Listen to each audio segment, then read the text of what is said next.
এই গল্পের বইটি আজকে আমার প্রকাশিত হলো। গল্পের বইটার নাম সেরা কিছু গল্প।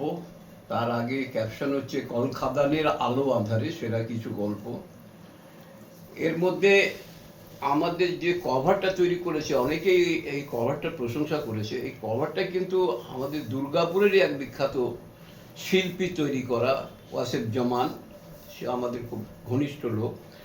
এবং এই ছবিটা, এই কভারের ছবিটাও কিন্তু অবশ্যই খুবই প্রশংসার যোগ্য। অনেকে প্রশংসা করেছে। যাই হোক, আমি এই বইটা সম্পর্কে অনেকেই অনেক কিছু বলছেন। অনেক মানে আমাকে অনেকে ভালোবাসা থেকেই বলুন, বা হয়তো আমার প্রতি সত্যি তাদের ভালো গল্প লেগেছে ওর। কিন্তু একটা কথা আমি বলি আপনাদের, সেটা হচ্ছে যে এই বইটার মধ্যে যা কিছু লেখা আছে সবটা কিন্তু আমার কৃতিত্ব নয়। তার কারণ আমার কৃতিত্ব নয় কেন, আমি শুধু লেখক। আর এর মধ্যে যেগুলো আছে, অর্থাৎ এখানেই পেছনে আপনারা খুঁজলে পাবেন, গল্পের মধ্যে আছে যে 2025 আমার পার হয়ে গেল, সেই কলকারখানার দুর্ঘটনা, খাদান, বস্তি, ঝুপড়ি, পুলিশ ভাঙড়, মাফিয়া, শ্রমিক, মালকাটা, truck driver, GT road, wagon breaker, ডাকাত, উৎখাত হয়ে যাওয়া গ্রাম, ব্ল্যাকার, নেতা। এই বইটাতে সিংহভাগ জুড়ে এই সমস্ত ঘটনা আছে। তো এই যে ঘটনাগুলো আছে, এই ঘটনাগুলোকে আমি কি করেছি, আমি এই ঘটনাগুলোকে নিয়ে আমার দেখা, আমার মেধা, আমার যে বোধ, আমার যে চেতনা, সেটা দিয়ে আমি। কিন্তু এই যাদের কথা বললাম, এরাও কিন্তু কৃতিত্বের ভাগিদার। তার কারণ এই ঘটনা যদি না ঘটতো, আমি কোথায় পেতাম গল্প?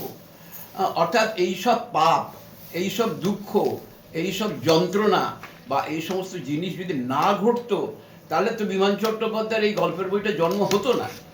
অর্থাৎ যেমনভাবে সাদার জন্ম হয় কালো থাকলে পরে তবে সাদার জন্ম হয়, পাপ থাকলে পরে তবে পুণ্যের জন্ম হয়, তেমনি ঠিক একই রকমভাবে এই সমস্ত যতগুলো কথা বললাম, এ সবই যদি এই বইটার অন্তর্গত হয়, তাহলে কিন্তু বলতে হবে যে মানুষগুলো কেঁদেছে, যে মানুষগুলো আনন্দ পেয়েছে, যে মানুষগুলো এমনকি ডাকাতি করেছে, চুরি করেছে, তাদেরও কিন্তু কৃতিত্ব দিতে হবে।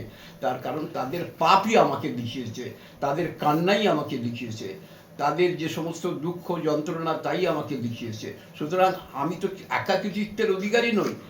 সেই জন্য আমি বলবো যেটা, সেটা হচ্ছে যে এই গল্পটার মধ্যে আমি শুধু আমার মেধা বলুন, বা আমার যন্ত্রণা, বা আমার বোধ, আমার চেতনাকে আমি শুধু অনুভব করেছি, এবং তাকে, আর যেসব শব্দ সে তো পৃথিবীতে রয়েছে, সেসব শব্দগুলোকে আমি শুধু একসঙ্গে জড়ো করেছি।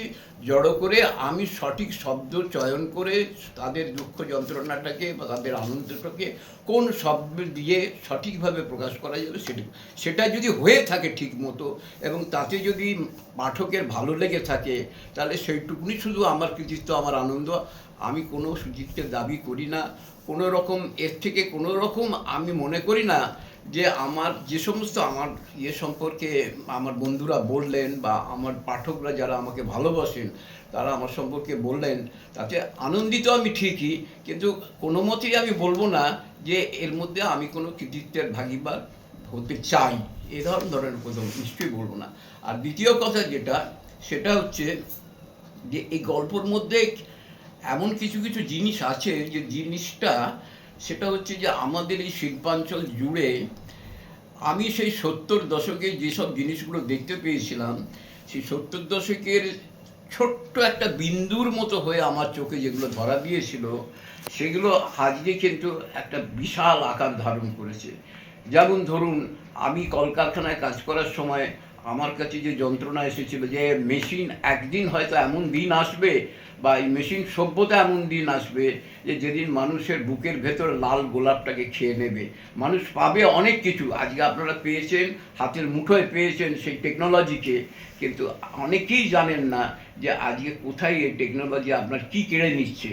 আজকে যখন এআই এর কথা এসছে, সেই এআই এতে যে সেই এআই এর একটা সিড, একটা বিন্দুর মতো হয়েছে, বীজ খুঁজলে পাবেন। এটা কিন্তু আমার কৃতিত্ব নয়, এটা হচ্ছে যে যে যন্ত্রণাটা আমাদের ওই সময়ের অনুভূতিতে এসেছিল, অর্থাৎ ওই বিশাল যন্ত্রদানবের সঙ্গে কাজ করতে করতে মনে হয়েছিল, সেই তারই একটা কিন্তু উদ্গার আজকে এসে 2025 সালে বিশাল হয়ে দেখা দিয়েছে। সেই জন্যই বলছি যে এই কোথায় আমার লেখার ত্রুটি সেটুকুনি খুঁজে বের করতে, বা কোথায় আমার দেখার ত্রুটি, বা কোথায় আমি ভুল, বরঞ্চ সেইটা খুঁজুন। সেইটা খুঁজে আমাকে জানান, যাতে আমার এই শেষ বয়সেও আমি আমার চৈতন্যকে কিছুটা কারেকশন করে নিতে পারি। আর আপনারা না পড়লে তো জানতে পারবেন না, সেই জন্য আমি বলছি যে আপনারা যদি বইটা পড়েন এবং সেই মতো যদি আপনারা আমাকে আপনাদের মূল্যায়নটা জানান, সেটাই হবে আমার কাছে সবথেকে বড় প্রাপ্তি। আর এর জন্য আমি স্বপ্নের করিডোর এবং জয়ন্তকে ধন্যবাদ জানাচ্ছি বইটাকে পাঠকের সামনে আনার জন্যে। এটুকুনি বলেই আমার বক্তব্য শেষ করছি। ধন্যবাদ।